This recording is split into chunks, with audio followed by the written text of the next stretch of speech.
இப்போ ஒரு தலைவலிக்குதுன்னா ஒரு பெயின் கில்லர் எடுத்துக்கோங்க. அதே மாதிரி ஒரு முட்டி வலி வந்துச்சு ஒரு டாக்டர் கிட்ட போகிறீங்கன்னா அதே மாதிரி ஒரு இன்னொரு பெயின் கில்லர் எழுதி கொடுத்துருவாங்க. ஸோ எல்லா வலிக்கும் வெறும் பெயின் கில்லரா? அவங்க சொல்கிறது என்னன்னா, நான் இவ்வளோ வருஷம் எல்லோருக்கும் பார்த்துட்டேன், இப்போ என் வேலையை என்னாலே பார்த்துக்க முடியல, இவ்வளோ வலியோட சஃபர் ஆகிறத விட இல்லாமல் இருக்கிறது தான் பெட்டர்ன்றது சொல்கிறாங்க. இந்த வயசில் இவங்க இவ்வளோ பாதிக்கப்படுறாங்கன்னும் போது என்ன பண்ணியிருந்தா இல்லை என்ன பண்ணாமல் இருந்தால் இந்த அளவுக்கு பாதிக்காமல் இருந்திருக்கலாம்ன்றது யோசித்தேன். அப்போ தான் முட்டி வலியோட இருந்தீங்கன்னா நீங்கள் எவ்வளோ சொத்து பத்து வச்சாலும் உலக சுற்றுறது விட்டுடுங்க, வீட்டில் தினசரி செய்கிற வேலைக்கும் நீங்கள் சுத்த முடியாமல் இருக்கும். சுருக்கமாக சொல்லணும்னா முட்டி இருந்ததான் வாழ்க்கை. இயற்கையான மூட்டு முன்னாடி வலிக்கு அடுத்த ஆப்ஷன் என்ன? வலி மாத்திரை. வலி மாத்திரை எவ்வளோ நாள் எடுப்பீங்க? தினமும் போட்டிங்கன்னா வயிறில் புண்ணாகும், வயிறில் அல்சர்ஸ் ஆகலாம், ரெண்டாவது கிட்னி டேமேஜ் ஆகிற வாய்ப்பு இருக்கும். ஸோ அதனால் பெயின் கில்லர்ஸ்ன்றது ஒரு விகடன் வியூவர்ஸ்க்கு பேசி நிலவோட ஒரு பெரிய ஹாய். இன்னைக்கு நம்ம ஒரு ரொம்ப இம்பார்ட்டண்டான விஷயம் பேச போகிறோம். வலி அப்படிங்கிறது நம்ம உடம்புல ஏற்படுது அப்படின்னா அது ஏதோ ஒரு பிரச்சனைக்கான ஒரு அறிகுறியாக தான் நம்ம பார்க்கப்படுது. அண்ட் இந்த ஒரு வலி வந்து மூட்டு வலியாக இருக்கலாம், உடம்புல எங்கே வேணாலும் இருக்கலாம். ஆனால் இந்த வலியை நம்ம ஒரு ஆப்ரேஷன் மூலமாக தான் ட்ரீட் பண்ணணும் அப்படிங்கிற ஆப்ஷன் கிடையாது. அதுக்கேற்ற மாதிரி நிறைய விஷயங்கள் இருக்குது. அண்ட் அதில் ஒரு முக்கியமான ஒரு விஷயமா நம்ம பார்க்குறது இந்த வலி மேலாண்மை அப்படிங்கிறது, பெயின் மேனேஜ்மெண்ட் அப்படின்றது என்ன அப்படிங்கிறது தான் நம்ம இந்த ஒரு கான்வர்சேஷனில் கேட்டு தெரிஞ்சுக்க போகிறோம். நம்ம கூட doctor Chetna Chetan, pain specialist, plasma specialist, diplomate in American board of regenerative medicine, எபியான் எக்மோர், சென்னை நம்ம கூட இணைஞ்சிருக்கிறாங்க. வாங்க அவங்க கூட பேசலாம். வணக்கம் டாக்டர். வணக்கம். அண்ட் இந்த நிறைய ஸ்பெஷாலிட்டிஸ் நம்ம வந்து பார்க்க முடியுது. கார்டியாலஜி எடுத்துக்கலாம், உடம்புக்கு என்ன பிரச்சனை எடுத்துக்கிட்டாலும் எல்லா இடத்துலையும் நம்ம வந்துட்டு ஏதோ ஒரு விதத்தில் நம்ம போய் பார்க்க முடியும். பட் ஆனால் இந்த பெயின் மேனேஜ்மெண்ட் அப்படிங்கிறது வந்துட்டு நிறைய பேருக்கு தெரியறது இல்லை. பெயின் மேனேஜ்மெண்ட் அப்படின்னா என்ன? எல்லா வலியும் ஒரே மாதிரி கிடையாது. இப்போ ஒரு தலைவலிக்குதுன்னா ஒரு பெயின் கில்லர் எடுத்துக்கோங்க. அதே மாதிரி ஒரு முட்டி வலி வந்துச்சு ஒரு டாக்டர் கிட்ட போகிறீங்கன்னா அதே மாதிரி ஒரு இன்னொரு பெயின் கில்லர் எழுதி கொடுத்துருவாங்க. ஸோ எல்லா வலிக்கும் வெறும் பெயின் கில்லரா? ஓகே. ஸோ ஃபார் எக்ஸாம்பிள் இப்போ ஒரு நீங்கள் ஒரு தினமும் வாக் பண்ணுறத விட கொஞ்சம் அதிகமாக வாக் பண்ணியிருக்கீங்க, அதனால உங்களுக்கு கால் வலி ஏற்படுது. அதனால ஏற்படுற ஒரு வலி உங்களுக்கு தெரியும், இன்றைக்கி நான் அதிகமாக வாக் பண்ணியிருக்கேன். அந்த மாதிரி கேசஸில் சில நாளைக்கு இருக்க போகிற வலிகளுக்கு நீங்கள் பெயின் கில்லர்ஸ் எடுத்திங்கன்னா அதுக்கு ஒரு ட்ரீட்மெண்ட்ன்றது சொல்கிறோம். பட் ஏஜ் ஆகுறதுனால ஒரு முட்டி வலி, இடுப்பு வலி, கழுத்து வலி இதெல்லாம் ஏஜ் ஆகுறதுனாலையோ இல்லை ஒரு ஆக்சிடென்ட் ஆகும்போதோ இல்லை ஒரு ஸ்போர்ட்ஸ் இன்ஜுரி விளையாடும் போது ஒரு ஜவு கிழிஞ்சிச்சு இல்லை ஒரு கேன்சர் சம்பந்தப்பட்ட வலிகள், இதெல்லாம் நாட்பட்ட வலிகள் அப்படின்னா சில நாளைக்கு இருக்க போவது கிடையாது. இது கொஞ்சம் மோர் தென் 3 months இருக்கிற மாதிரி வலிகள். இந்த மாதிரி வலிகளோட காரணவே வேறு வேறு மாதிரி இருக்கும். இப்போ நீங்கள் எப்படி ஒரு டயர்ட் ஆகிட்டீங்க, தினமும் நடக்கிற அளவை விட அதிகமாக நடந்திருக்கீங்க அந்த மாதிரி சொல்கிறப்போ அதுக்கு ஒரு காரணம் இருக்குது. இங்கே காரணம் வேறு வேறு மாதிரி இருக்கும்போது இதோட தன்மை கூட வேறு வேறு மாதிரி இருக்கும், ஒரு கொஞ்சம் சிக்கலாக இருக்கும். இந்த மாதிரி சிக்கலாக இருக்கும் நாட்பட்ட வலிகளுக்கு இது கூட ஒரு காரணம் தேடுறது இருக்கட்டும், இல்லை இதுக்கு எப்படி ட்ரீட் பண்ணுறது இருக்கட்டும், இதுக்கான ஒரு ஸ்பெஷல் அப்ரோச் தேவைப்படும். அங்கே தான் பெயின் டெடிகேட்டட் டாக்டர்ஸ் அப்படின்னா பெயின் ஃபிசிஷியன்ஸ் வருவாங்க. ஓகே. பெயின் ஃபிசிஷியன்ஸ் கூட இந்த மாதிரி MBBS பண்ணி MD படித்து அதுக்கப்புறம் பெயின் மேனேஜ்மெண்ட்ன்ற ஒரு ஸ்பெஷாலிட்டியில் ஒரு ஸ்பெஷலான படிப்பு பண்ணிட்டு அதுக்கான ஒரு அட்வான்ஸ்டான ட்ரைனிங் வாங்கிட்டு தான் இந்த ப்ராக்டிஸ்ன்றது பண்ணுவாங்க. பெயின் மேனேஜ்மெண்ட் கிளினிக்ஸில் என்ன பண்ணுவோன்னா இந்த மாதிரி க்ரானிக் பெயின்ஸ், நாட்பட்ட வலி, இடுப்பு வலி, கழுத்து வலி, முட்டி வலி, தோள்பட்ட வலி, கேன்சர் பெயின்ஸ், இந்த மாதிரி எல்லா வலிகளுக்கும் ஆப்ரேஷன் இல்லாமல் பல வகையான ட்ரீட்மெண்ட் ஆப்ஷன்ஸ் மூலமாக, அதுவும் சேஃபான எஃபெக்டிவான ட்ரீட்மெண்ட் ஆப்ஷன்ஸ் மூலமாக தான் ட்ரீட்மெண்ட்ன்றது கொடுக்குறோம். ஸோ பெயின் மேனேஜ்மெண்ட் கிளினிக்ன்றது ஒரு சில நாளைக்கு இருக்கிற போகிற வலிகளுக்கு கிடையாது, நாட்பட்ட வலிகளுக்கு டெஃபினெட்லி அதுவும் ஆப்ரேஷன் இல்லாமல் சேஃபாக எஃபெக்டிவான ட்ரீட்மெண்ட்ஸ் மூலமாக தான் கொடுக்குறோம். ஓகே. ஒரு ஹியூமன் ஆர்கன்ஸுக்கு ஒரு ஆர்கனுக்குமே ஒரு டாக்டர் இருக்காங்க, ஒரு ஸ்பெஷாலிஸ்ட் இருக்கும்போது இந்த பெயின் மேனேஜ்மெண்ட் அப்படின்னு வரும்போது பெயின் ஸ்பெஷலிஸ்ட் அப்படிங்கிறதே வந்து ஒரு நியூ டேர்மாக தான் இருக்குது. ஏன்னா உடம்பு முழுக்க எங்கேனாலும் எந்த ஆர்கன்லனாலும் எங்கேனாலும் பெயின் வரும் இல்லையா? பட் இந்த ஒரு பெயின் ஸ்பெஷலிஸ்ட் அப்படின்னு வந்துட்டு எந்த டேர்மில் நம்ம எடுத்துக்கிறது, என்ன வலியெல்லாம் ஏற்பட்டால் நம்ம வந்து இவங்களை அணுகிறது? அது any pain which last for more then 3 months. இப்போ ஃபார் எக்ஸாம்பிள் உங்களுக்கு ஒரு வெயிட் அதிகமாக இருக்கிறதுனால ஒரு முட்டி வலி ஏற்படுதுன்னும் போது இனிஷியலாக என்ன பண்ணுவீங்க? எக்ஸசைஸ் பண்ணுவீங்க, ஒத்தடை கொடுப்பீங்க, அடுத்தது ஃபிசியோதெரப்பி போவீங்க. இது கேட்கலன்னா அடுத்தது நீங்கள் டாக்டர் கிட்டே போயிட்டு வலிக்குது, அவங்க என்ன பண்ணுவாங்க? ஒரு பெயின் கில்லர் போடுவாங்க, இது கொஞ்சம் நாள் எடுத்துக்கோங்க, அதுக்கப்புறம் கொஞ்சம் லைஃப் ஸ்டைல் மாடிஃபை பண்ணுங்கன்றது சொல்லுவாங்க. இந்த மாதிரி வலி ஒரு 3 மாசத்துக்கு வரைக்கும் நீங்க மேனேஜ் பண்ண மாதிரி இருக்கும். 3 மாசத்து மேலேயும் இதெல்லாம் இருந்துச்சுன்னா it is better to consult a pain physician. So இந்த மாதிரி நாட்பட்ட வலி எதனால வருது, அது எப்படி கண்டுபிடிக்கணும், இதுக்கான நாங்கள் பண்ணுறது ஒரு டைனமிக் மஸ்குலோஸ்கெலட்டல் ஸ்கேன் வந்து பண்ணுறோம். அந்த ஜாயிண்ட்லேயே அவ்வளோ ஸ்ட்ரக்சர்ஸில் எந்த ஸ்ட்ரக்சர்னால உங்களுக்கு இந்த வலி வருதுன்றது கண்டுபிடிச்சி அதுக்கேற்ற மாதிரி என்னெல்லாம் ட்ரீட்மெண்ட் ஆப்ஷன்ஸ் உங்கள் வயசுக்கு உங்கள் ஜாயிண்ட்ல இருக்க டேமேஜ் படி என்னெல்லாம் ட்ரீட்மெண்ட்ஸ் கொடுக்க முடியுன்றது நாங்கள் கரெக்டாக கைட் பண்ண முடியும். ஓகே. அண்ட் எதனால வந்துட்டு பெயின் ஸ்பெஷலிஸ்ட் ஆகணும் நீங்கள் அப்படின்ற ஒரு முடிவு எடுத்தீங்க? பிகாஸ் இந்த ஒரு கெரியர் வந்துட்டு நிறைய பேர் சூஸ் பண்ணாத ஒரு விஷயம் அண்ட் ஆல்சோ நிறைய பேருக்கும் வெளியில் தெரியாத ஒரு விஷயம் அப்படின்னும் போது என்ன ஒரு இதில் நீங்கள் வந்து சூஸ் பண்ணீங்க? அண்ட் ஆல்சோ உங்களுடைய ஃபேமிலியில் யாராவது இருக்காங்களா இந்த ஒரு கெரியர் ஃபீல்டில்? நான் 1980s பார்ன் நானா பொண்ணு. ஸோ அந்த டைம்லே கேர்ள்ஸ்க்கு எஸ்பெஷலி படி பண்ணுறது என்கரேஜ் பண்ணுறது கிடையாது. அந்த ஏஜ்லேயே நான் படிக்கிறப்போ ஓகே ஒரு 10th பாஸ் பண்ணாலே போதும், அடுத்த நாளே கல்யாணம் பண்ணி கொடுக்கலாம் அந்த மாதிரி ஒரு எராலே பார்ன் இருக்கேன். அந்த வயசுலேயே by luck or by chance என்னோடைய ரிசல்ட்ஸ், எக்ஸாமோட ரிசல்ட்ஸ் நான் டாப்பராக இருந்தேன். 12th வரும்போது என் அப்பா சொன்னாங்க, நோ நீங்கள் இதுக்கு மேலே நீங்கள் படிச்சேன்னா அடுத்தது நான் கல்யாணத்தை பண்ணணும், ஏன்னா நீ அடுத்தது படிச்சேன்னா அதுக்கேற்ற மாதிரி நான் I can not look for a partner who is so எஜுகேட்டட்ன்றது சொன்னாங்க. இதுக்கப்புறம் தான் ஓகே ஒரு சரி ஒரு காமன் என்ட்ரன்ஸ் டெஸ்ட்ன்றது ஒரு எக்ஸாம் நடக்கும், ஒரு ப்ரொஃபஷனல் எக்ஸாம்ஸ். இப்போ எப்படி நீட் எல்லாம் இருக்குது, அந்த டைம்லேயே காமன் என்ட்ரன்ஸ் காமெட் கேன்றது இருந்தது. அந்த எக்ஸாம்க்கு சும்மா ஒரு விளையாட்டு மாதிரி அங்கேயும் உட்காந்து ஒரு எக்ஸாம் எழுதிட்டு வரப்போ என்னோட ரிசல்ட்ஸ் நல்லா வந்தது. ஒன்று என்ஜினியரிங் இருந்தது, இன்னொன்று மெடிக்கல் சீட். இன்ஜினியரிங்கில் 1200 இருந்தது, மெடிக்கலுக்கு வரும்போது 786 இருந்தது. அப்போ கூட என் அப்பா சொன்னது ஒன்று தான், நான் டாக்டர் பார்ட்னர் தேட முடியாது, நீ என்ஜினியரிங் பேசாமல் என்ஜினியரிங் பண்ணிக்கோன்றது சொன்னாங்க. ஓகே அதுக்கும் ஓகே. என்ஜினியரிங் கவுன்சிலிங் சீட்டில் உட்காரும்போது தான் அந்த இடத்துல ஏன் உங்களுக்கு ஒரு கடவுள் உங்களுக்கு ஒரு வழி காமிக்கிறாங்க. 786ன்றது ஒரு ஹோலி நம்பர். ஓகே, நீ ஏன் மெடிசன் என்டர் ஆகக்கூடாது? எவ்வளோ பேர் மெடிசனுக்கு போகணும், டாக்டர் ஆகணுன்றது விரும்புகிறாங்க, நீ டாக்டர் வேண்டான்றது சொல்கிறேன். அப்போ தான் that was my turning point in my life. Okay. So 786 is brought me into a doctor today. But ஆனால் ஒரு அழகான பியூட்டிஃபுல் ஸ்டோரின்னு தான் சொல்லணும். அண்ட் நீங்கள் பேசும்போது சொல்லியிருந்தீங்க யுவர் லைக் வந்து 1980 பார்ன் அப்படின்ற மாதிரி. ஏன்னா யூ லுக் வெரி யங். இந்த ஒரு ஃபீல்டில் இருக்கும்போது எல்லாமே வந்து ஓல்ட் ஏஜ் பெயின், நிறைய வந்து வயசானவங்களுக்கான பெயின் ட்ரீட் பண்ணணும் போது when you have not experienced that, அது எப்படி நம்ம வந்து க்யூர் பண்ணுறதுக்கான ஒரு லைக் ஹெல்ப்ஃபுல் ப்ராசஸாக இருக்கும்? நான் என் 40ஸ்ல இருக்கேன். ஸோ இந்த 40ஸ்ல டெஃபினெட்லி 60, 70, 80 வயசுலேயே இருக்கிற பெயின் நான் எக்ஸ்பீரியன்ஸ் பண்ணல. ஆனால் என் கிளினிக்கில் தினமும் வர பேஷண்ட்ஸ் எல்லாம் பார்த்தீங்கன்னா 60, 70, 80 இயர்ஸ்ல தான் வராங்க. ஓகே. முட்டி வலி, இடுப்பு வலி, கழுத்து வலி, இந்த மாதிரி வலியோட தான் வராங்க. அவங்க சொல்கிறது என்னன்னா, நான் இவ்வளோ வருஷம் எல்லோருக்கும் பார்த்துட்டேன், இப்போ என் வேலையை என்னாலே பார்த்துக்க முடியல, இவ்வளோ வலியோட சஃபர் ஆகுறத விட இல்லாமல் இருக்கிறது தான் பெட்டர்ன்றது சொல்கிறாங்க. இந்த மாதிரி பார்க்குறப்போ கேட்குறப்போ ரொம்ப கஷ்டமாக இருந்தது. இந்த வயசில் இவங்க இவ்வளோ பாதிக்கப்படுறாங்கன்னும் போது என்ன பண்ணியிருந்தா இல்லை என்ன பண்ணாமல் இருந்தால் இந்த அளவுக்கு பாதிக்காமல் இருந்திருக்கலாம்ன்றது யோசித்தேன். அப்போ தான் அதில் என்ன கற்றுட்டேன்னா, வயசாகும்போது பிபி, சுகர் இந்த மாதிரி பிரச்சனைகள் வர்றது சகஜம். அவ்வளோ இந்த மாதிரி 100 பிரச்சனை இருந்தாலும் நீங்கள் சேர்த்து வச்ச பணம், சொத்து, பத்து இதெல்லாம் இருந்தாலும் நீங்கள் ஒழுங்காக சுற்றணுன்றது நினைச்சாலும் சுத்த முடியும். ஆனால் முட்டி வலியோட இருந்தீங்கன்னா நீங்கள் எவ்வளோ சொத்து பத்து வச்சாலும் ஒழுங்காக சுற்றுறது விட்டுடுங்க, வீட்டில் தினசரி செய்கிற வேலைக்கும் நீங்கள் சுத்த முடியாமல் இருக்கும். ஸோ சுருக்கமாக சொல்லணும்னா முட்டி இருந்தது வாழ்க்கை. இயற்கையான மூட்டு முன்னாடி எந்த செயற்கையான மூட்டு சமமாகாது. இந்த இயற்கையான மூட்டு பாதுகாக்கணும்னா அதுக்கு என்னெல்லாம் நீங்கள் ஒரு 40 வயசுல இருக்கப்போ பண்ண முடியும், என்னெல்லாம் தவறிக்க முடியும், அதெல்லாம் பண்ணிட்டு தான் ஆகணும். ஃபார் எக்ஸாம்பிள் உங்கள் வயசுக்கு வரும்போது, ஒரு 40 வயசுக்கு வரும்போது தினமும் எக்ஸசைஸ் பண்ணுங்க, சின்ன சின்ன வாக்கிங் பண்ணுங்க, ஹைட்க்கு ஏற்ற மாதிரி வெயிட் மெயின்டைன் பண்ணுங்க, அதிகமாக நின்றுட்டு பண்ணுற வேலை, அதிக தூரம் நடக்கிற வேலை செய்யாதீங்க, கீழே உட்காந்து பண்ணுற வேலை தவறிக்கோங்கன்றது சொல்கிறோம். இதெல்லாம் அந்த வயசுல ஸ்டார்ட் பண்ணீங்கன்னா 60 வயசுக்கு வரும்போது அந்த அளவுக்கு டேமேஜ் ஆகாம அந்த அளவுக்கு வலியோட வாழ்றணும் அவசியம் கிடையாது. பட் 40 வயசுல நம்ம எல்லாம் என்ன பண்றோம், 2 வயசு சின்னது, எனக்கு என்ன ஆக போகுது, எனக்கு இதெல்லாம் வராது, பிபி சுகர் எல்லாம் வராது, எனக்கெல்லாம் முட்டி வலி வராதுன்றதை நினைச்சிட்டு உடம்பு அலட்சியமா எடுத்துக்கும்.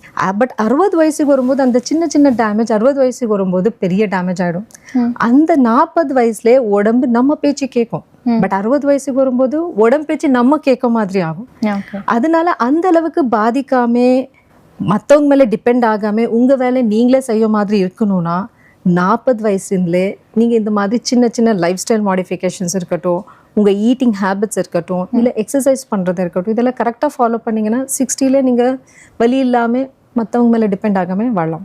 அண்ட் உண்மையிலே இந்த ஓல்ட் ஏஜில் வரக்கூடிய பெயினாக இருக்கலாம், இல்லைனா யங் ஏஜில் வரக்கூடிய பெயினாக இருக்கலாம், ரெண்டுமே வந்துட்டு ட்ரீட்மெண்ட் எப்படி இருக்கும்? பிகாஸ் ஏன்னா ஏஜுக்கு ஏற்ற மாதிரி மாறும் அப்படின்னும் போது யங் ஏஜ்க்கு எப்படி ட்ரீட் பண்ணுவீங்க அண்ட் ஓல்ட் ஏஜ்க்கு எப்படி ட்ரீட் பண்ணுவீங்க? இது ஓல்ட் ஏஜில் வர பெயின்ஸ் எல்லாம் ஈஸியாக ட்ரீட் பண்ணலாம். ஃபஸ்ட்டு நீங்கள் ஒரு கோர்ஸ் ஆஃப் ஒரு ஃபிசியோதெரப்பி தருவீங்க, கேட்கலான்னா அடுத்தது வலி மாத்திரை தருவீங்க, அது கேட்கலான்னா இன்ஜெக்ஷன் கொடுப்பீங்க, அது கேட்கலான்னா ஓகே உங்களுக்கு எதுவுமே கேட்கல நீங்கள் ஒரு ஆப்ரேஷன் பண்ணிக்கோங்கன்றது சொல்லிடுவாங்க, ஈஸியாக சொல்லலாம். பட் இது யங்ஸ்டர்ஸில் வந்துச்சுன்னா அப்படி கிடையாது. இப்போ ஃபார் எக்ஸாம்பிள் முட்டி வலியை வச்சுக்கோங்க, முட்டிக்கே ஒரு ஆப்ரேஷன் பண்ணணும் போது 65-70 வயசு வரைக்கும் நான் ஓகே 65 வயசு வரைக்கும் வெயிட் பண்ணுறோம், உங்கள் வலி கம்மியாகலன்னா ஓகே நீங்கள் அடுத்தது ஆப்ரேஷன்ன்ற ஆப்ஷன் கன்சிடர் பண்ணுங்கன்ற சொல்லுவோம். இதே ஒரு யங்ஸ்டர்ஸில் வந்துச்சுன்னா ஒரு 30-40 வயசில் இதே முட்டி வலி வந்துச்சுன்னா நீங்கள் அப்படி சொல்ல முடியாது. ஏன்னா வயசு சின்னது, இந்த வயசில் அந்த மாதிரி ஆப்ரேஷன் பண்ணிங்கன்னா ஆப்ரேஷன்லேயே ரிஸ்க்ன்றது இருக்கும், சுறுசுறுப்பாக இருக்கும். வயசில் ஒரு காம்ப்ளிகேஷன் ஆயிடுச்சுன்னா உங்கள் ஃபேமிலி யார் பார்ப்பாங்க, உங்களுக்கு இருக்கிற ரெஸ்பான்சிபிலிட்டிஸ் யார் பார்ப்பாங்க. 3வது அடிக்கடி 10-15 வருஷத்துக்கு அடிக்கடி இந்த ஆப்ரேஷன்ன்றது தேவைப்படலாம். ஸோ அதனால சின்ன வயசுல ஜென்ரலாக ஆப்ரேஷன்ஸ்ன்றது சஜஸ்ட் பண்ண மாட்டோம். அப்படின்னு என்ன வலியோட இருக்கணுமா?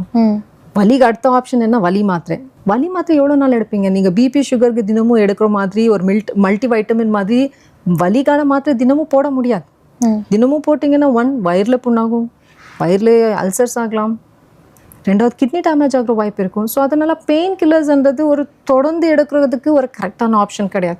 யங்ஸ்டர்ஸுக்கு வரும்போது ஒரு பெயின் கில்லர்ஸ்ன்ற ஆப்ஷன் கிடையாது. செகண்ட் ஆப்ரேஷன் பண்ணிக்கோ வயசு கிடையாதுன்னும் போது இந்த 2 நடுவில் இருக்க ஒரு பாதுகாப்பான வழி தான் இன்ஜெக்ஷன்ஸ் மூலமாக கொடுக்குற ட்ரீட்மெண்ட். அகெயின் பிரச்சனை சின்னதாக இருக்கும்போது, டேமேஜ் சின்னதாக இருக்கும்போது ஒரு கரெக்டான ட்ரீட்மெண்ட் எடுத்திங்கன்னா பெரிய டேமேஜ் ஆகி ஒரு ஆப்ரேஷன்ன்றதே நீங்கள் அவாய்ட் பண்ணலாம். என்னென்ன மாதிரியான ட்ரீட்மெண்ட் ஆப்ஷன்ஸ் எல்லாம் வந்து இந்த பெயின் மேனேஜ்மெண்ட்டில் அவைலபிளாக இருக்குது டாக்டர்? ட்ரீட்மெண்ட் ஆப்ஷன்ஸ் சொல்லும்போது எல்லாரோட மைண்ட் செட் என்னன்னா, கிளினிக்கில் வர பேஷண்ட்ஸ் எல்லாம் ஊசியா, இது ஸ்டீராய்டு ஊசி தான்றது சொல்கிறாங்க. ஸ்டீராய்டு ஊசி எல்லா ஊசியும் ஸ்டீராய்டு ஊசி ஆகணும்னு அவசியமே கிடையாது. ஊசி மூலமாக கொடுக்குறோம், பல வகையான மருந்து மூலமாக உங்கள் வலிக்கான ட்ரீட்மெண்ட்ன்றது கொடுக்குறோம். அகெயின் வலி எதனால வருது அது காணக்கேற்ற மாதிரி ட்ரீட்மெண்ட் ஆப்ஷன்ஸ்ன்றது கூட மாறும்.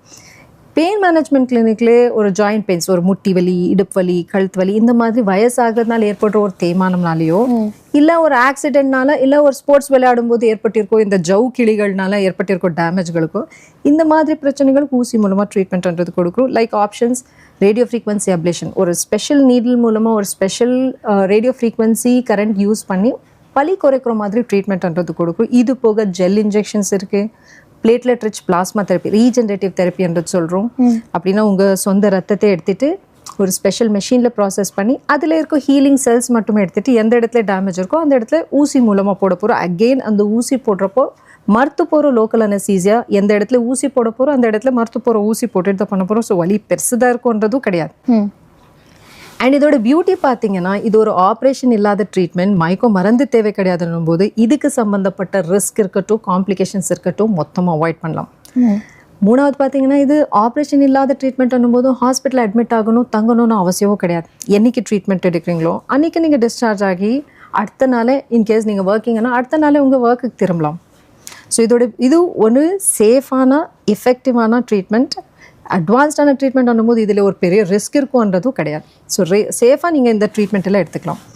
ஓகே, இப்போ பேசும்போது கூட வந்துட்டு பிஆர்பி ட்ரீட்மெண்ட் பற்றி சொல்லியிருந்தீங்க. இந்த பிளாஸ்மா தெரப்பிங்கிறதுலாம் வந்து நம்ம ஹேருக்கு பார்த்துருக்கோம், ஸ்கின்னுக்கு பார்த்துருக்கோம், வேம்பயர் ஃபேஷியல் அப்படிங்கிறதுலாம் வந்து ரொம்ப ட்ரெண்டாக போச்சு.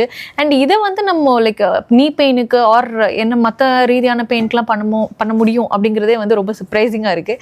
அதை பற்றி கொஞ்சம் டீட்டெயிலாக சொல்ல முடியுமா? பிளாஸ்மா தெரப்பின்றது பேஷண்ட்டோட சொந்த ரத்தத்தில் தயாரித்த ட்ரீட்மெண்ட். இது மற்றவங்க இந்த பிளட் எடுக்காமல், இதில் வெளியில் எந்த கெமிக்கலும் மிக்ஸ் பண்ணாமல் பேஷண்ட் உடம்புல இருக்கோ வெறும் ஹீலிங்குக்கு தேவையான பிளேட்லெட் ரிச் பிளாஸ்மான்றது மட்டுமே எடுத்துகிட்டு எந்த இடத்துல டேமேஜ் இருக்கோ அந்த இடத்துல ஒரு ஸ்பெஷல் மெஷின் மூலமாக ஐடென்டிஃபை பண்ணி கரெக்டான அந்த இடத்துல ஊசி மூலமாக பிளாஸ்மான்றது போட்டுரும். இது இடுப்பு வலி இருக்கட்டும், கழுத்து வலி, ஷோல்டர் பெயின், முட்டி வலி, இந்த மாதிரி எல்லா வலிகளுக்கும் ட்ரீட்மெண்ட் கொடுக்கலாம். இது போக இந்த ஸ்போர்ட்ஸ் விளையாடும் போது என்ன ஒரு ஏசிஎல் லிகமெண்ட் இன்ஜுரி ஆயிடுச்சு, ஏசிஎல் ஜவு கிழிஞ்சிச்சுன்றது சொல்கிறாங்க, அந்த மாதிரி ஜவு கிளிகளுக்கும் வலி மட்டுமே கம்மி பண்ணாமல் கிழிஞ்சிருக்க ஜவ் கூட ஹீல் ஆகிற தன்மை இந்த பிளாஸ்மாவில் இருக்கும். ஸோ இது வலி மட்டுமே கிடையாது, ஹீலிங்குக்கும் ஹெல்ப் ஆகிற ஒரு ட்ரீட்மெண்ட் தான். வலிக்கு இருக்கிற அவ்வளோ ட்ரீட்மெண்ட் ஆப்ஷன்ஸில் பெட்டர் எவிடன்ஸ் இருக்கிற ஒரு பெட்டர் ரிசல்ட்ஸ் கொடுக்குற ஒரு பெட்டர் ட்ரீட்மெண்ட் ஆப்ஷன் கேட்டிங்கன்னா அதை தான் பிளாஸ்மா தெரப்பி. ஆஹா, நிறைய பெரிய பெரிய லீடிங் ஆக்ட்ரஸ் எல்லாருமே சொல்லக்கூடிய ஒரு விஷயம் அப்படின்னா ஆன்டி இன்ஃப்ளமேட்டரி டயட் அப்படின்றது. இது வந்து பெயினுக்கு டிரெக்ட்லி ப்ரொபோஷனல் அப்படின்ற மாதிரி ஒரு விஷயம் வந்து சொல்கிறாங்க. அது எப்படி பார்க்குறது? நம்ம இந்த மாதிரி டயட் ஃபாலோ பண்ணுறதுனால நமக்கு பெயின் மேனேஜ்மெண்ட்டில் அந்த ஒரு நிவாரணம் கிடைக்குமா?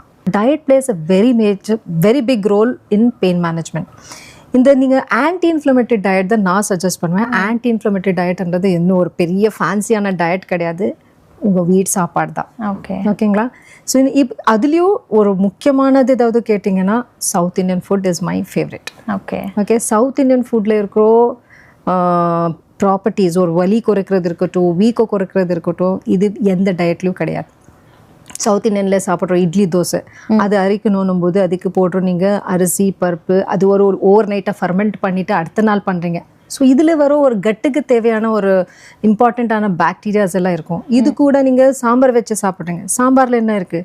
தால் இருக்குது, வெஜிடபிள்ஸ் இருக்குது. ஸோ இதுக்கு தேவைப்படுற ப்ரோட்டீன்ஸ் அண்ட் ஃபைபர்ஸ் எல்லாம் அதிகமாக இருக்கும். இது கூட நீங்கள் சட்னி வச்சு சாப்பிட்றீங்க. சட்னின்றது என்ன? தேங்காயில் இருக்கிறது ஹெல்தி ஃபுட், ஹெல்தி ஃபேட்ஸ் இருக்குது.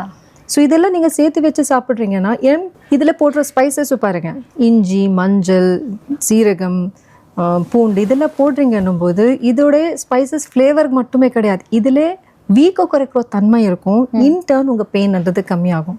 ஸோ இன் ஷார்ட்டாக சொல்லணும்னா, வலிக்காக நீங்கள் ஏதாவது எடுக்கணும்னா சிம்பிள் வீட் சாப்பாடே போதும்.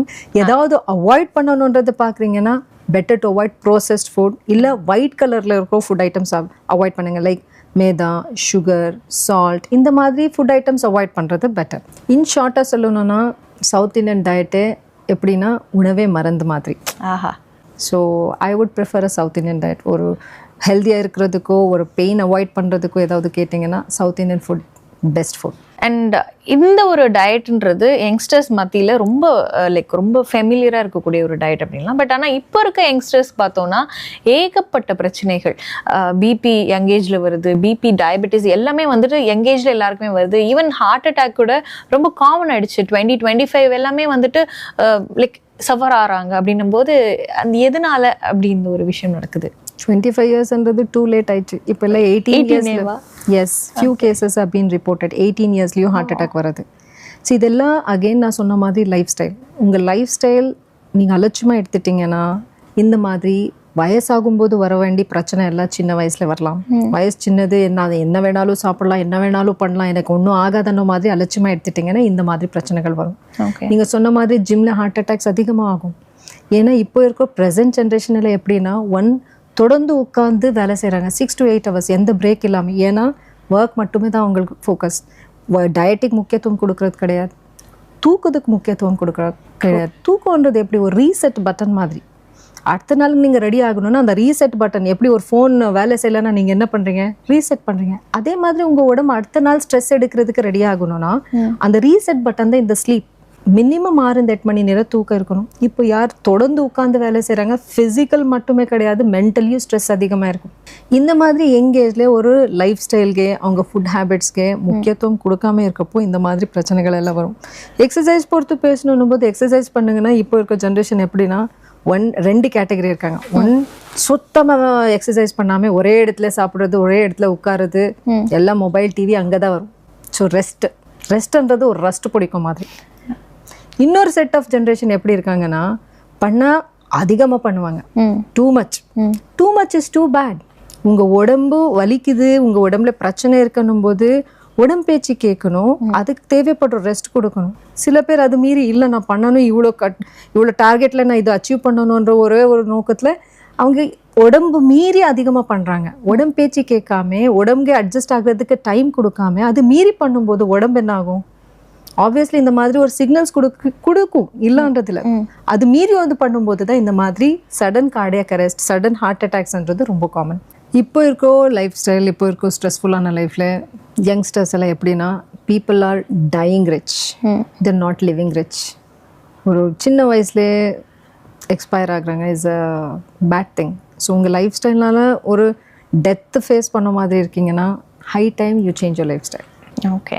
அண்ட் பரவலாக வந்து எல்லாத்துக்கும் ஒரு ட்ரீட்மெண்ட் இருக்குது. பட் இந்த மைக்ரேன் அப்படின்ற ஒரு விஷயம் வந்துட்டு இந்த ஒத்த தலைவலி நிறைய பேருக்கு இருக்குது. பட் ஆனால் அதை எப்படி ட்ரீட் பண்ணுறது அப்படிங்கிறது தெரியல. தலைவலிக்குது அப்படின்னாலே அந்த வலியோடு அவங்க வந்து கஷ்டப்பட்டுட்டே இருக்கிற மாதிரி அதுவாக போகிற வரைக்கும் ஆர் ஏதோ ஒரு டேப்லெட் அப்போதைக்கு ஒரு பெயின் கில்லர் எடுத்துட்டு அப்படி தான் ட்ரீட் பண்ணுற மாதிரி இருக்குது. இதுக்கு ஏதாவது நிவாரணங்கள் இருக்கா? மைக்ரைன் பேஷண்ட்ஸ் நிறைய இருக்காங்க. இந்த மாதிரி பெயின் கில்லர்ஸ் ஒரு டோஸ் மீறியும் எடுக்கிறாங்க. 1 இல்லை 3 பெயின் கில்லர்ஸ் எடுத்தாலும் அவங்க பெயின் போகாது. ஸோ இந்த மாதிரி பிரச்சனைகளுக்கு we have variety of treatments. Steroid injections இருக்குது, plasma therapy injections. Plasma therapy மூலமாக கூட உங்கள் மைக்ரைனுக்கு ட்ரீட்மெண்ட் எடுக்கலாம்.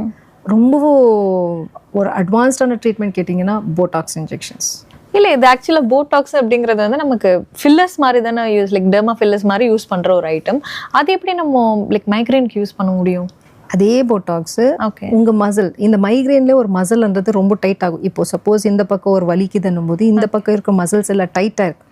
இந்த பாட்டிலினம் டாக்ஸின் இல்லை போட்டாக்ஸ் மூலமாக அந்த டைட்டாக இருக்க மசில்ஸ் ரிலாக்ஸ் பண்ண முடியும். இதனால உங்கள் வலின்றது கம்மியாகும். இது போக இந்த மைக்ரைனோட அட்டாக்ஸ் வரும் இல்லைங்களா, ஒரு வாரத்துக்கு ஒரு 2-3 அட்டாக் வருது, 4 அட்டாக்ஸ் வருது. அந்த மாதிரி ஃப்ரீக்வன்சி கூட கம்மி பண்ணிக்கலாம். அதோட இன்டென்சிட்டி கூட வலி அதிகமாக இருக்கிறது கொஞ்சம் கம்மி பண்ணிக்கலாம். ஸோ இந்த Botox injection is a game changer in migraine. So Botox இன்ஜெக்ஷன்ன்றது நீங்கள் சொல்கிற மாதிரி ஃபில்லர்ஸ்க்கு மட்டுமே கிடையாது, இந்த மாதிரி மைக்ரைன் ட்ரீட்மெண்ட்ஸ்க்கு கொடுக்கலாம். ஓகே. அண்ட் நிறைய விஷயங்கள் வந்து பெயின் மேனேஜ்மெண்ட் பொறுத்த வரைக்கும் வந்து ஹோம் ரெமெடிஸ் அதோடு கம்பேர் பண்ணிக்கிறாங்க. இந்த லைக் ஒத்த தலைவலி இருக்கா, நான் வந்து அரிசி போட்டு பேக்கில் போட்டு படுத்துக்குவேன், எனக்கு சரியாக போயிடும். இந்த மாதிரி நிறைய விஷயங்கள் வந்து சொல்லிகிட்டே போகலாம், அடுக்கிக்கிட்டே போகலாம். அண்ட் அந்த மாதிரி ஹோம் ரெமெடிஸில் வந்து நீங்கள் தவிர்க்கணும் அப்படின்னு ஸ்ட்ராங்காக சொல்கிற விஷயங்கள் ஏதாவது இருக்கா? இல்லைனா இதுக்கெல்லாம் நீங்கள் உடனே லைக் பெயின் மேனேஜ்மெண்ட் நீங்கள் சீக் பண்ணணும், அது நீங்கள் கவனிக்காமல் விட்டுடுறீங்க, அந்த மாதிரி பெயின் ஏதாவது இருக்கா? இல்லை, வீட்லேயும் நீங்கள் ஃபர்ஸ்ட் எய்டுன்றது வலிக்காக பண்ணலாம். ஓகே. ஜென்ரலாக what I suggest is joint pains இல்லை ஹெட்ஏக்ஸுக்கு மைக்ரைன் பேஷண்ட்ஸ் சொல்லும்போது ஆல்ரெடி அவங்களுக்கு மெடிக்கேஷன்ஸோடு இருப்பாங்க. இந்த மெடிக்கேஷன் கூட அவங்க ஒரு மைக்ரைன் டைரின்றது மெயின்டைன் பண்ணணும். அப்படின்னா ஒரு நோட்டில் இல்லை ஒரு உங்கள் ஃபோனில் எப்பெல்லாம் உங்களுக்கு வலி வருது, வலி வரோதுக்கு முன்னாடி என்ன பண்ணீங்க, வலி வர்றப்போ எவ்வளோ நேரம் இருந்தது, அது எவ்வளோ மருந்து எடுத்ததுக்கப்புறம் அந்த வலி சப்சைடாக இருக்குது, இந்த மாதிரி ஒரு மைக்ரைன் டைரி மெயின்டைன் பண்ணணும். இது பண்ணுறப்போ என்ன ஆகும், இவங்களுக்கே வலி எதனால் வருதுன்றது கண்டுபிடிக்கிறது ஈஸி. ஸோ இது இந்த சின்ன ஹோம்ஒர்க் பேஷண்ட் அவங்க பண்ணிட்டு தான் ஆகணும். எங்ககிட்ட வரும்போது இதெல்லாம் பண்ணும்போது ஓகே இவங்களுக்கே நான் நாளைக்கு பொட்டாக்ஸ் இன்ஜெக்ஷன் கொடுக்குறேன்னும் போது இந்த பொட்டாக்ஸ் இன்ஜெக்ஷன் கூட என்னெல்லாம் லைஃப் ஸ்டைல் சேஞ்ச் பண்ணிக்கணும், ஸ்ட்ரெஸ் ஹேண்டில் எப்படி பண்ணிக்கணும், இதுக்கு கூட என்ன ஃபுட் இவங்களுக்கு ட்ரிகர் ஆகுது. சில பேர்ல சாக்லேட் இல்லை கோகோ கோலா சாப்பிடும்போது மைக்ரைன்ன்றது அட்டாக் ஆகும்ன்ற சொல்லுவாங்க. ஸோ அந்த மாதிரி ஃபுட் ட்ரிகர்ஸ் என்ன இருக்குன்றது நாங்கள் ஐடென்டிஃபை பண்ணி அதை அவாய்ட் பண்ணுறதுக்கு ஹெல்ப் பண்ணுறோம். ஹோம்மேட் ரெமெடிஸ் டெஃபினெட்லி ஒர்க் ஆகும் ஓரளவுக்கு. அது அளவு மீறி போயிடுச்சுன்னா டாக்டரோட உதவி எடுத்துக்கணும். இதே ஒரு ஜாயின்ட்ஸுக்கு வரும்போது நான் சிம்பிளாக சொல்கிறது ரைஸ் ஃபாலோ பண்ணுங்க. ரைஸ் என்னும்போது நீங்கள் சாப்பிட்றோன்னு நினைக்கிற ரைஸ் கிடையாது. RICE. என்னும்போது ரெஸ்ட். அந்த முட்டியோ இல்லை அந்த ஜாயிண்ட்ல பிரச்சனை இருந்துச்சுன்னா அந்த ஜாயிண்ட்டுக்கு கொஞ்சம் ரெஸ்ட் கொடுங்க. சப்போஸ் முட்டியில் இருக்கா, நீங்கள் அதிகமாக நின்றுட்டு பண்ணுற வேலை நடக்கிற வேலை செய்யாமல் முட்டியை படுத்துக்கோங்க, முட்டி கொஞ்சம் ரெஸ்ட் கொடுங்க.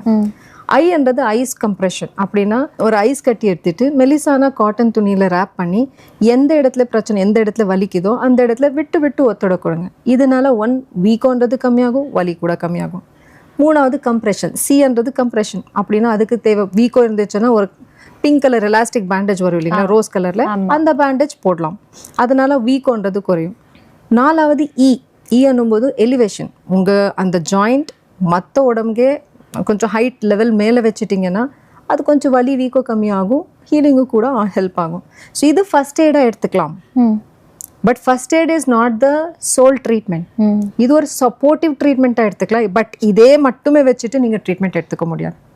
டைம் பீங்க் இது பண்ணுங்க. உடனே வீட்டில் இருக்கிறப்போ வலி இருந்துச்சா நீங்கள் ரைஸ் மெத்தட் ஃபாலோ பண்ணிக்கோங்க. ரைஸ் மெத்தட் மீறியும் உங்கள் வலி ஒரு 2 நாளே கம்மியாகலன்னா டாக்டரோட உதவி எடுத்துக்கிறது பெட்டர். அண்ட் எந்த மெடிக்கேஷனும் நீங்கள் ஆன்லைனில் பார்த்துட்டு இல்லை டைரெக்டாக ஃபார்மசி போயிட்டு எனக்கு வலிக்குது இதுக்கு மாத்திரை கொடுங்கன்றது ப்ளீஸ் டாக்டரோட ப்ரிஸ்கிரிப்ஷன் எல்லாமே வாங்க வேண்டாம். உங்கள் உடம்பு பற்றி ஃபார்மசி ஆளுக்கு தெரியாது. உங்களுக்கு பிபி இருக்கா, சுகர் இருக்கா, அலர்ஜி இருக்கா இல்லையா எதுவுமே தெரியாமல் அந்த மாத்திரையை சாப்பிடும்போது உங்களுக்கு என்ன வேணாலும் சைடு எஃபெக்ட்ஸ் வரலாம். ஸோ இந்த மாதிரி பெயின் கில்லர்ஸோ இல்லை எந்த மருந்தும் நீங்கள் ஒரு ஃபார்மசி போய் வாங்கணும்னா டாக்டரோட ப்ரிஸ்கிரிப்ஷனோட தான் வாங்குங்க. அண்ட் டாக்டரோட ப்ரிஸ்கிரிப்ஷன் டேட்டோட இருக்கும். அந்த டேட்டன்னு இவ்வளோ நாளைக்கு தான் எடுக்கணும். எப்படியும் வலி வருது, டாக்டர் எப்படியும் இதை பெயின் கில்லர்ஸ் கொடுக்க போகிறாங்கன்னு நினச்சிட்டு அதே பெயின் கில்லர்ஸ் தொடர்ந்து எடுக்கக்கூடாது. ஓகே. ஸோ டாக்டரோட ப்ரிஸ்கிரிப்ஷனோட தான் நீங்கள் ஃபார்மசியில் போய் மருந்து வாங்கிக்கோங்க. இல்லைன்னா தயவு செய்து டாக்டரோட உதவி எடுத்துக்கோங்க. ஓகே. வலி மேலாண்மை குறித்து நிறைய டவுட்ஸ், நிறைய வந்துட்டு கொஷின்ஸ். என்ன இது வந்து நிறைய பேருக்கு ஃபெமிலியர் ஆகாத ஒரு விஷயமாவே இருந்தது. பட் உங்ககிட்ட பேசினதுக்கு அப்புறமா இது எவ்வளோ இம்பார்ட்டண்ட் இப்போ இருக்கிற ஒரு லைஃப் ஸ்டைலுக்கு, நம்ம எவ்வளோ மாற்றிக்க வேண்டியது இருக்குது, அண்ட் இப்போது உடனே ஒரு பெயின் இருந்ததுன்னா என்ன பண்ணணும், அண்ட் அது வளரோடாமல் இருக்கிறதுக்கு என்ன பண்ணணும், அண்ட் வளர்ந்துச்சுனாலும் என்ன பண்ணணும் அப்படின்றத உங்ககிட்ட கேட்டு தெரிஞ்சுக்கிட்டதில் எங்களுக்கு ரொம்ப ரொம்ப மகிழ்ச்சியாக இருந்தது. And thank you so much for coming. நிறைய விஷயங்கள் எங்களுக்காக கிளியர் பண்ணி கொடுத்ததுக்காக. தேங்க்யூ.